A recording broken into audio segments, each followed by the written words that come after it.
जो पेरेंट्स हैं अगल बगल खड़े हैं, अगर बैठ लेंगे तो कार्यक्रम की भी शोभा बढ़ेगी और आपकी भी शोभा बढ़ेगी और बच्चों का भी हौसला अफजाई होगा। तो जितने गार्जियंस हैं, पेरेंट्स हैं, बाहर जो खड़े हैं इधर उधर आकर तो बैठ रहे, कुर्सियाँ खाली हैं। बच्चे जरा शांत हो जाइए। 26 जनवरी 26 जनवरी बाबा साहब डॉक्टर अम्बेडकर अमर रहे, बाबा साहब डॉक्टर अम्बेडकर अमर रहे, सरदार भगत सिंह अमर रहे, नेताजी सुभाष चंद्र बोस अमर रहे, खुदीराम बोस अमर रहे, बिरसा मुंडा अमर रहे, चंद्रशेखर आजाद अमर रहे, अमर रहे, अमर रहे, अशफाक उल्लाह अमर रहे, अमर रहे, अमर रहे। साथियों, सौभाग्य की बात है कि आज हम सभी लोग गणतंत्र दिवस के 74वां वर्षगांठ मना रहे हैं। बच्चे जरा शांत रहिएगा, क्योंकि 26 जनवरी क्यों मनाया जाता है इसके बारे में भी आप लोगों को पूर्णतः जानकारी होनी चाहिए। तो बच्चे जब शांत रहेंगे तो कुछ अंदर जाएगा, और जब बच्चे शांत नहीं रहेंगे तो कुछ अंदर नहीं जाएगा। गीत और गौनई सुन करके आप लोग घर चले जाओगे, कोई जानकारी नहीं होगी।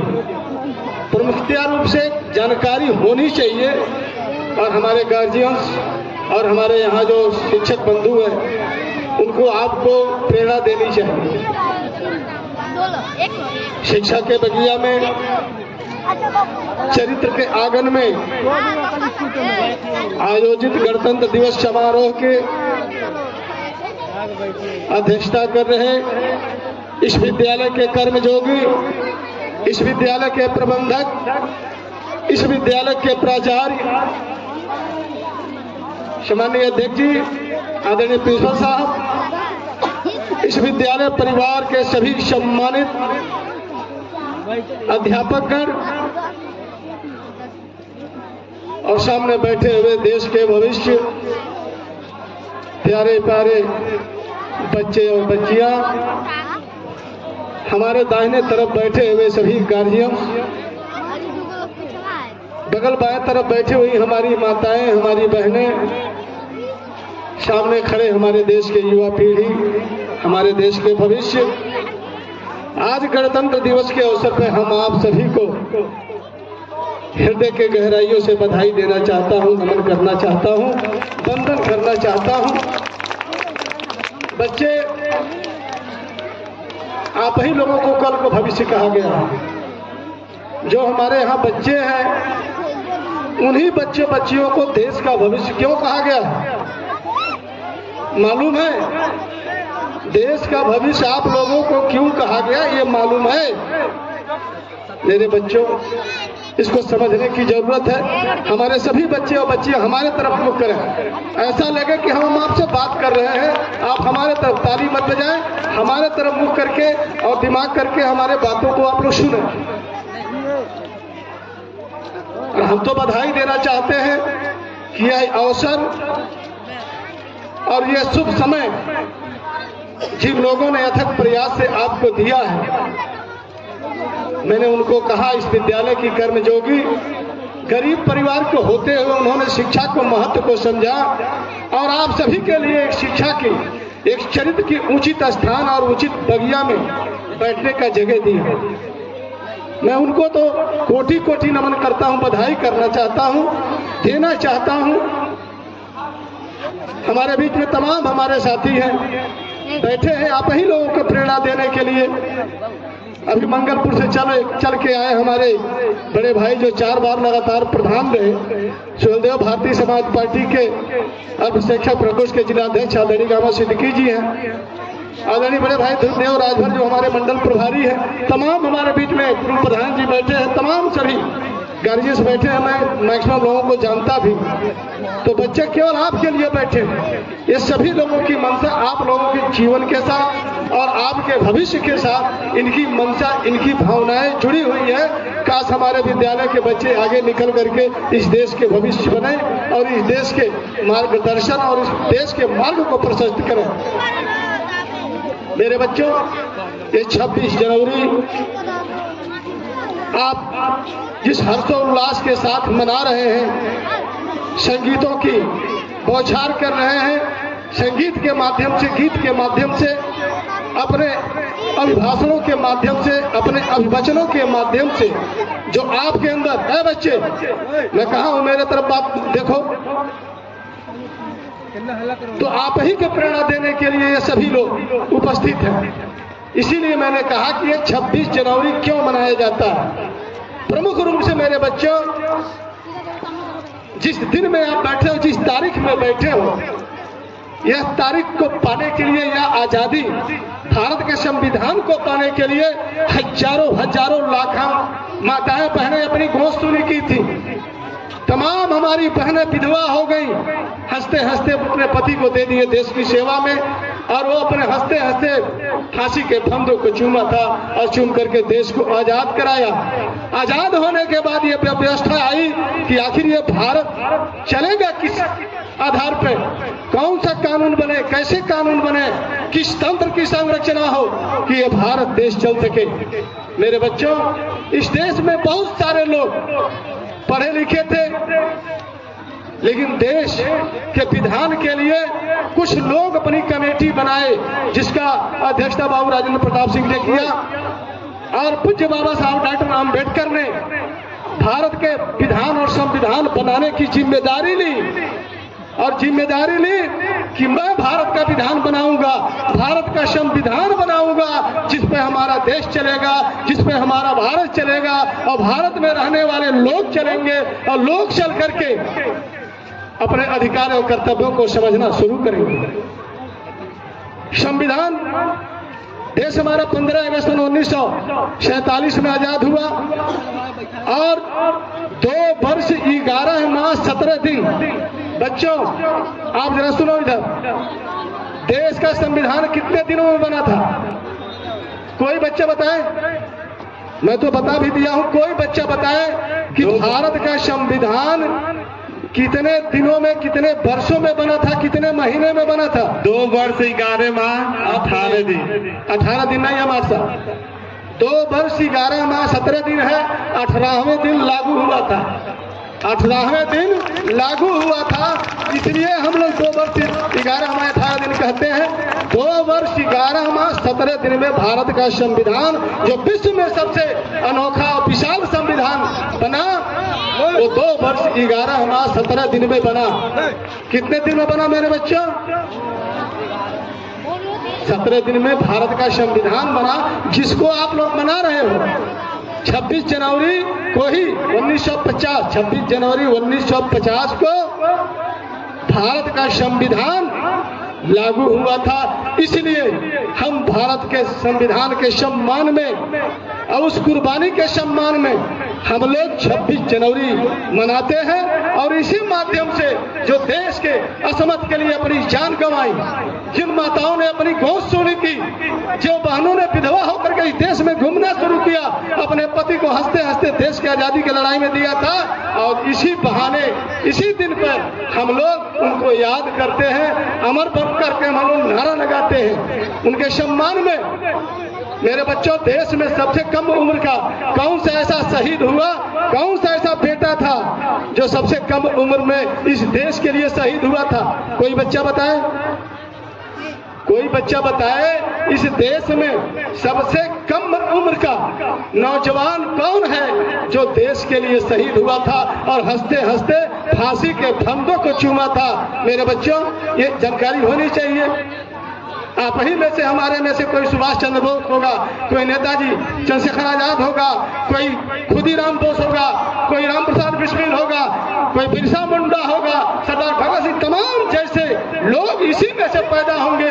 इसी में से हमारी बेटियां, कोई वीरांगना होगी, कोई लक्ष्मीबाई होगी, कोई उदाबाई होगी, कोई लग्जरी बाई होगी, और जवान होकर के देश की सेवा करेगी। कौन जानता है? कोई नहीं जानता किसके ललाट पे क्या लिखा हुआ है। बशर्ते ये विद्यालय आपके भाग्य का निर्माण करता है, ये विद्यालय आपके भविष्य को तय करता है और अपने भविष्य को तैयार करने के लिए तुमको तैयार रहना पड़ेगा।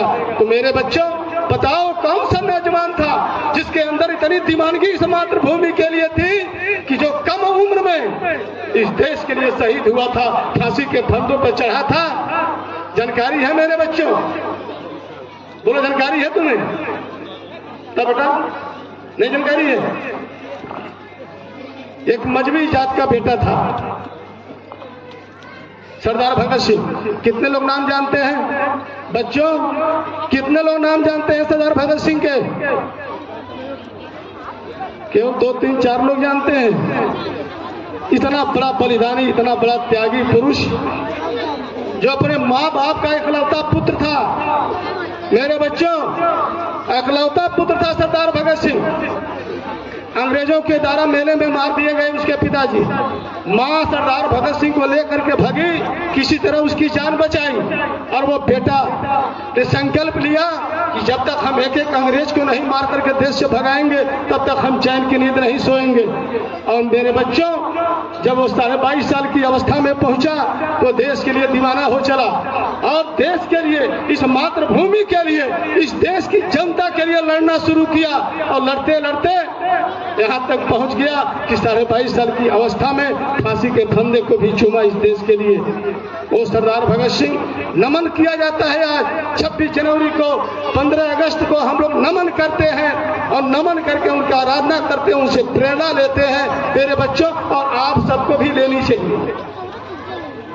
आज 26 जनवरी हम मना रहे हैं, पूरे देश में हर्षोल्लास के साथ मना रहे हैं और उन बच्चों के शरीर में हम लोग हीलियम गैस डाल रहे हैं ताकि वो बच्चे उड़ना शुरू कर दें, उड़ना शुरू करें। अच्छा, इसमें यह बताओ कि कितने बच्चे ऐसे हैं जो लक्ष्य निर्धारण करके पढ़ रहे हैं, जो लक्ष्य बना करके पढ़ रहे हैं कि मैं पढ़ लिख करके मैं SDM बनूंगा या DM बनूंगा या SP बनूंगा या CDO, जो भी बनना है। कौन ऐसे बच्चे हैं जो अपना लक्ष्य निर्धारण करके इस विद्यालय के आंगन में पढ़ने आते हैं? कोई बच्चा बताए, कोई बेटी बताए? बच्चों, गंभीरता से बात करो। इस धरती पर एक ही जीव है जो निरुद्देश्य जीता है, बिना लक्ष्य के जीता है। वो कौन सा जीव है ये भी नहीं जानते हो मेरे बच्चों? इस धरती पर एक ही जीव है जो बिना उद्देश्य के जीता है। गुरिल्ला, गुरिल्ला नाम सुने हो आप लोग? गुरिल्ला का नाम सुने हो? गुरिल्ला निर्दोष जीता है, उसका कोई लक्ष्य नहीं होता क्योंकि वो आगे नहीं पीछे से चलता है। आप लोग तो इंसान हो, इस सृष्टि के वह धरोहर हो, वो शोभा हो, वो उस चमन के फूल हो जो कल हंसोगे, कल सबको सुगंध करोगे, सुगंध दोगे मेरे बच्चों।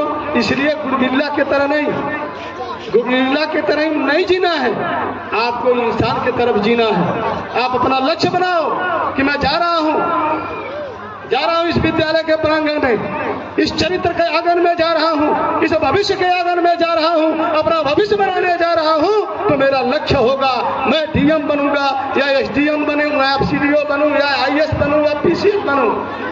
मेरे बच्चों, वही बच्चा कामयाबी पे जाता है। एक मैं उदाहरण बता रहा हूं।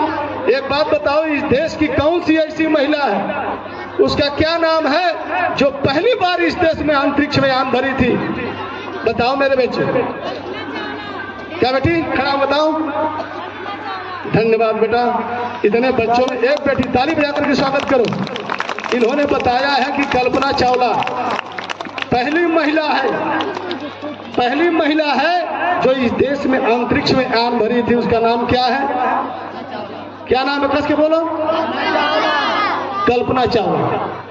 कल्पना चावला बड़े गरीब घर की बेटी थी, तुम्ही लोगों के उम्र में थी जब ऐसे होनहार विद्यालय में जब वो पढ़ने जाती थी और पढ़ करके जब घर आती थी तो घर आंगन में खेलती थी। यहाँ भी मास्टर साहब लोग खिलाते होंगे, घंटी PT का चलता होगा, यहाँ भी तुम लोगों को एक्सरसाइज कराते होंगे। तो उसी तरह वो बच्ची जो है गरीब घर की बेटी थी और जब विद्यालय से घर आती थी तो खेलती थी तो उसके जो सर पे बाल है, जो आप हम टोपी लगाए हैं, बांधे हुए हैं, मफलर से बांधे हुए हैं, वो बेटी के बाल जो है वो उड़ते थे। जब वो खेलती थी और हवा लगता था तो वो बाल उड़ते थे। अब उड़ते उड़ते वो बाल उसके गालों पे आ जाते थे, उसके चेहरे पे आ जाते थे। तो उसकी माँ कहती थी प्यार से, अरे बेटी ले आओ तुम्हारे बाल को बांध दे, तुम्हारे बाल तुम्हारे मुख पर बिखरे हुए हैं, तुमको दिखाई नहीं दे रहा है। वो कहती थी माँ मेरे बाल को मत बांधो। बच्चों मैं इसलिए कह रहा हूँ एक लक्ष्य बनाओ, पढ़ने का एक लक्ष्य बनाओ।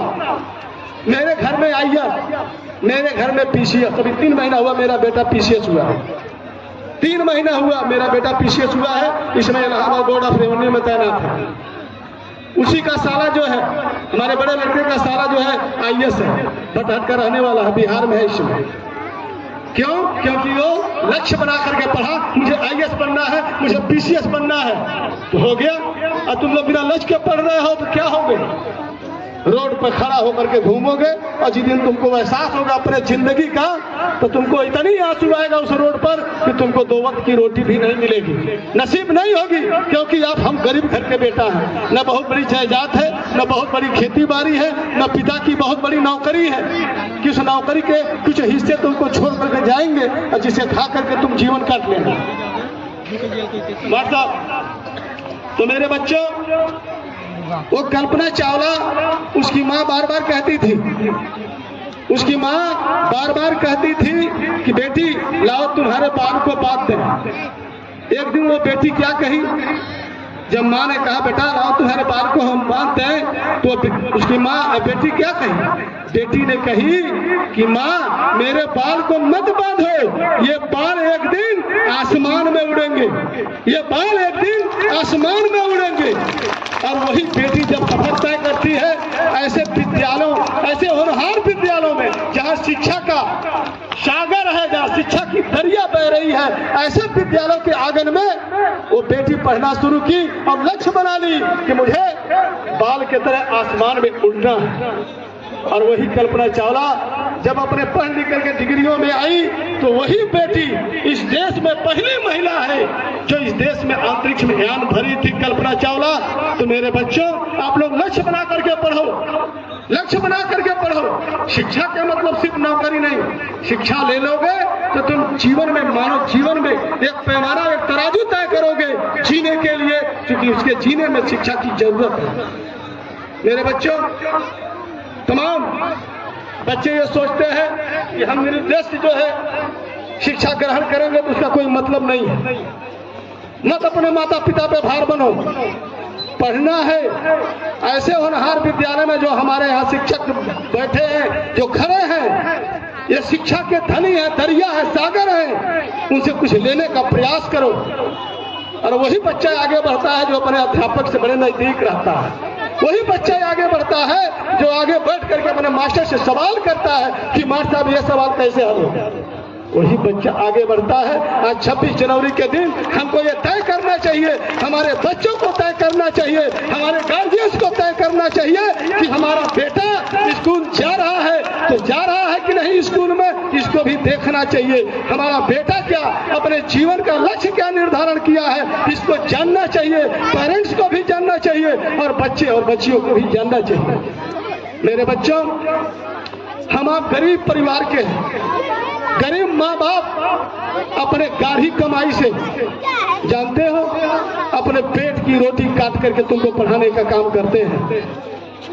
तुमको पढ़ाने का काम अपने पेट की रोटी काट करके करते हैं। एक एक बाप इसी ठंडक में गोरखपुर में जाकर के 500 का दिहाड़ी करके आता है तो कहता है हमारी बेटी और हमारा बेटा बेहतर शिक्षा ग्रहण करेगा, उस कमाई से अपने बेटा और बेटी को पढ़ाता है। और वो माँ बाप तुमको पढ़ने के लिए, तुमको अपना भविष्य संवारने के लिए कलम और कापी किताब तुम्हारे हाथ में दे देते हैं और कहते हैं जाओ बेटा जाओ, ऐसे विद्यालयों में पढ़ करके अपना जीवन बनाओ, अपना भविष्य तय करो, ताकि अंतिम सहारा मेरा भी बन सको। हम लोग कल बुजुर्ग हो जाएंगे, बुढ़े हो जाएंगे। तमाम हमारे प्रधान जी देखो यहाँ बैठे हैं, बुजुर्ग हो गए हैं, बहुत कम समय के मेहमान हैं। तो उसमें सहारा कौन बनेगा? बेटा बनेगा, बेटियां बनेंगी। तो मेरे बच्चों, जो माता पिता, कायदे से बैठो बच्चे, जो माता पिता अपने गाढ़ी कमाई से, अपने मजदूरी से तुम्हारे हाथ में कलम और कॉपी थमाते हैं, किस लिए थमाते हैं? कोई बेटा बताए, वो कॉपी और कलम किस लिए दिया जाता है तुमको? पढ़ने के लिए या लिखने के लिए? क्या लिखने के लिए दिया जाता है? कोई बेटा बेटी बताए? कोई नहीं बताएगा? मैं बताऊंगा। इसलिए कॉपी और कलम देते हैं। जैसे हमारे मास्टर साहब यहाँ डायरी खोले हैं, ये कॉपी खोले हैं, ये सबको लिख रहे हैं, ये लिख रहे हैं। और आपको कॉपी कलम मिला है क्यों? इसलिए कि जाओ बेटा विद्यालय में, ऐसे विद्यालय में जाओ और जा करके उस कॉपी पे अपने कलम से अपना भाग्य लिख दो, अपना भाग्य लिख दो। और जिस दिन अपना भाग्य लिखना शुरू कर दोगे, कोई माइक लाल तुम्हारे मार्ग को रोक नहीं पाएगा, कोई माइक लाल तुम्हारे मार्ग को नहीं रोक पाएगा, तुम्हारे लक्ष्य पर पहुंचने के लिए कोई नहीं रोक पाएगा। तमाम हमारे देश का इतिहास है। चींटियां दाना लेकर चढ़ती हैं, गिर गिर जाती हैं, वो भी प्रेरणा देती है, वो भी प्रेरणा देती है। तमाम ऐसे वीर पुरुष हैं जो सैकड़ों बार धरती पर आक्रमण के लिए चढ़ाई किए, गिरते गए, पड़ते गए, लेकिन एक दिन सफलता हासिल हुई। तमाम ऐसे लोग हैं।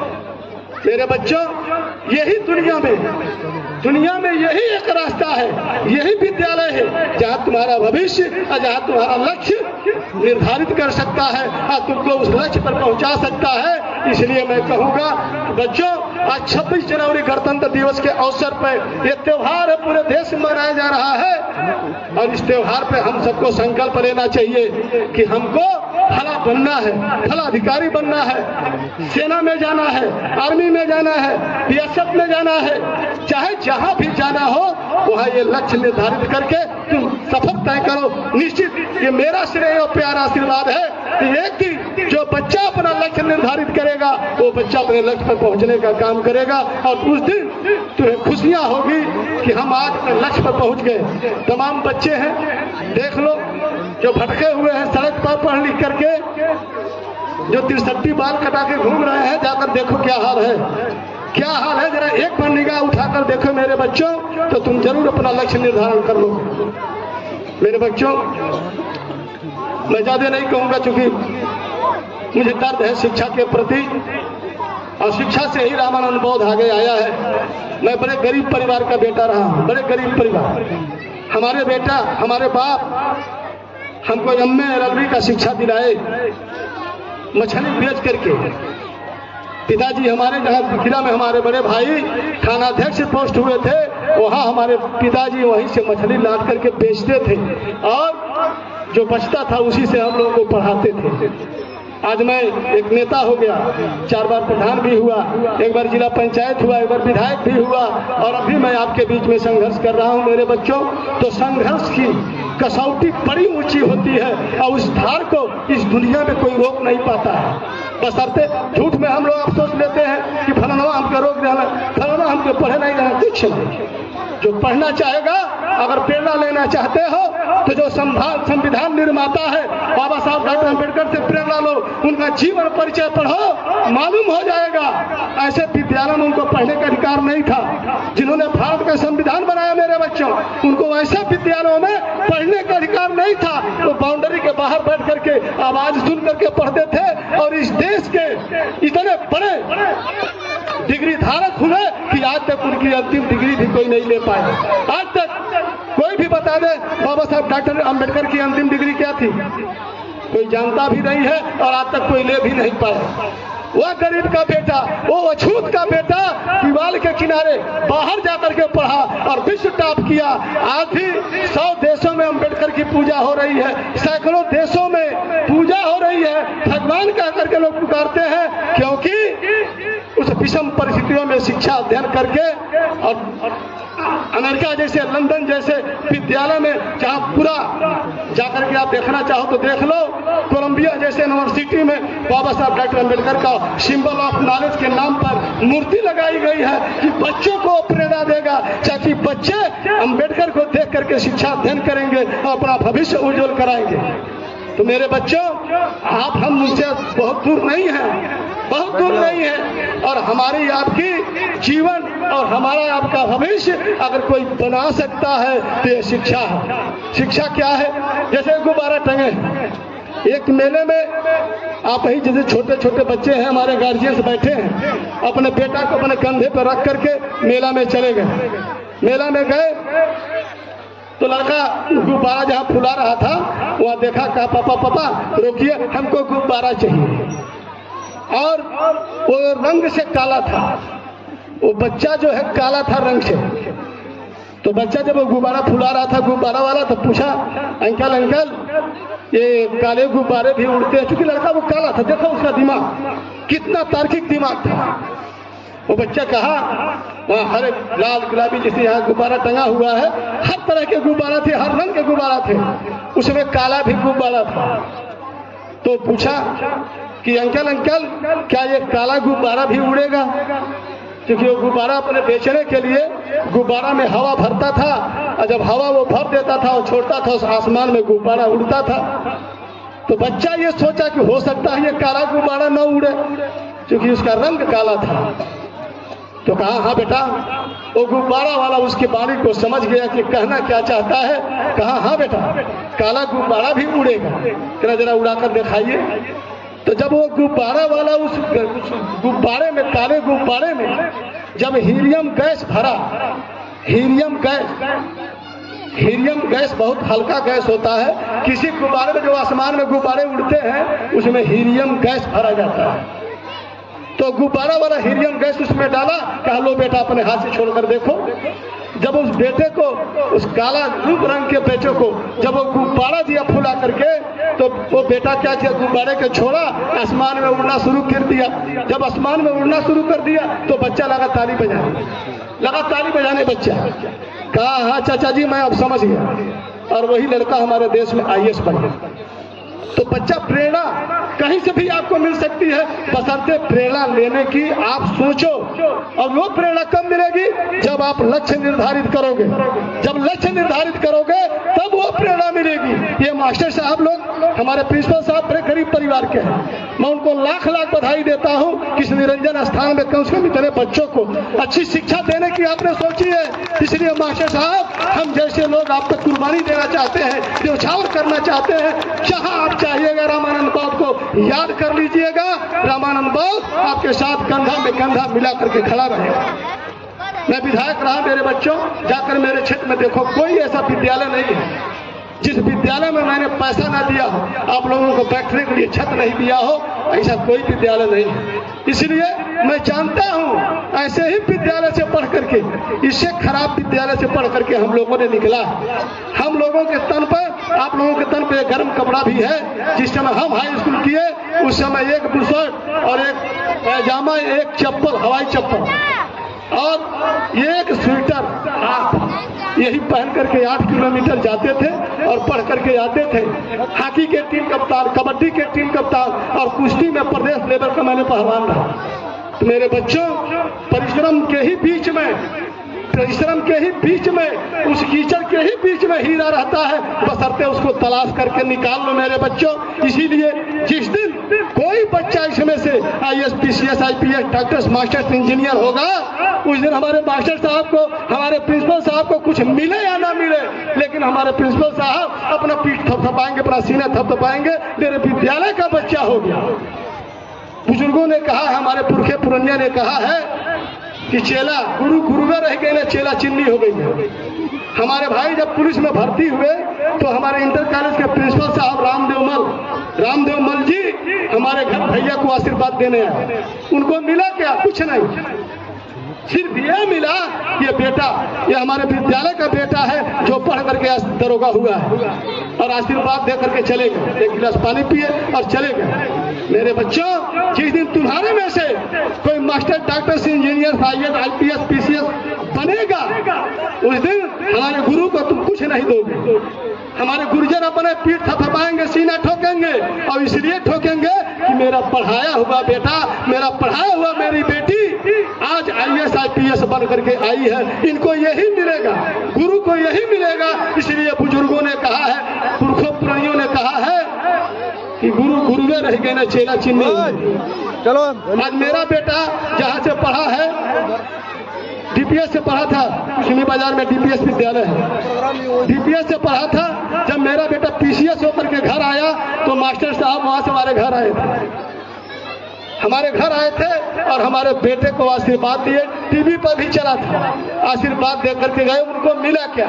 हम उनको 1 महीने का तनख्वाह नहीं दे रहे हैं, मेरा बेटा तनख्वाह उनको नहीं दिया, लेकिन उनके पढ़ाए हुए पर उनको गर्व था कि मैंने इस तरह की शिक्षा दी है, इस तरह इन बच्चों के सीने में हीलियम गैस भरी है, तो मेरा बेटा आसमान में उड़ रहा है, मेरा बेटा अपने मुकाम पर पहुंचा है, इस देश में IAS IPS PCS बन करके इस देश में सेवा कर रहा है, इसलिए वो पीठ थपथपा करके चले गए। मेरे बच्चों, हमारी सोच है कि आप लोग भी संगीत के तरफ कम ध्यान, सिर्फ कॉपी और किताब और कलम के तरफ ध्यान, और सबसे ज्यादा ध्यान गुरु के वाणियों के तरफ होनी चाहिए। जो बच्चा गुरु का वफादार बनता है वही बच्चा देश का भविष्य बनता है। जो बच्चा अपने माता पिता का सम्मान करता है, मेरे दोस्तों, मेरे बच्चों, वो बच्चा कभी नालायक नहीं होता। जो बच्चा बच्ची अपने माता पिता का पैर छू करके विद्यालय आते हैं वो कभी दरिद्र नहीं हो सकते। जो बच्चा अपने माता पिता का अवहेलना करके आते हैं वही बच्चा भविष्य में रोता है, दरिद्र बन करके सड़क पर घूमता है, अन्यथा वैसा बच्चा नहीं घूमता है।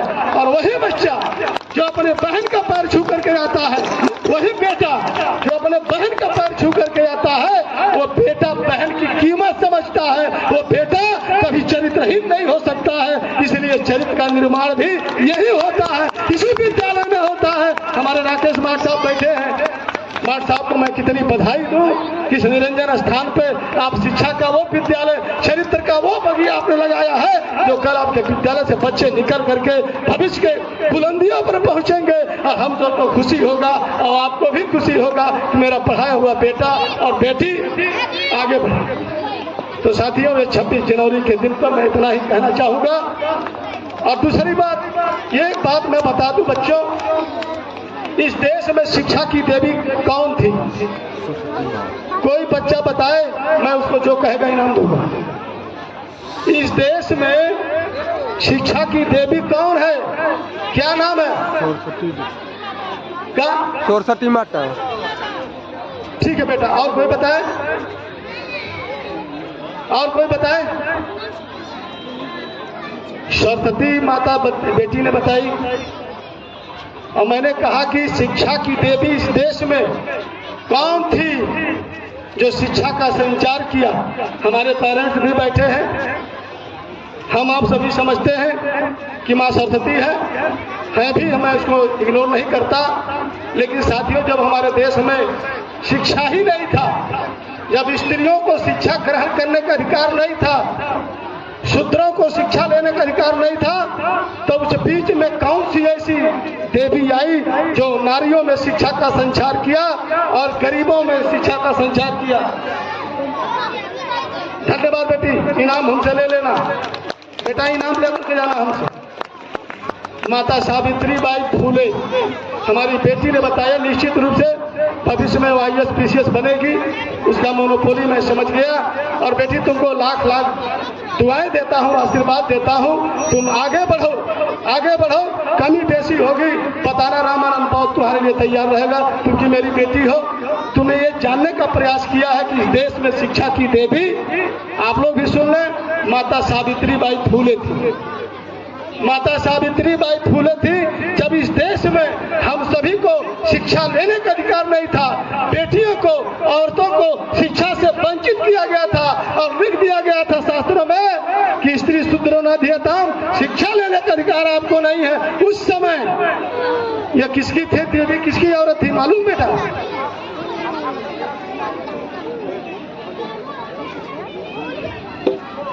जी बेटा,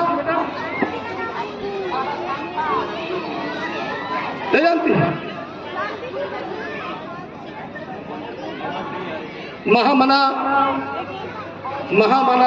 राष्ट्रपिता ज्योतिबा फूले। धन्यवाद बेटा ना। उनके पति का नाम था राजा साहब पिछड़ी बिरादरी के जाति के थे और राजा साहब पढ़े लिखे थे।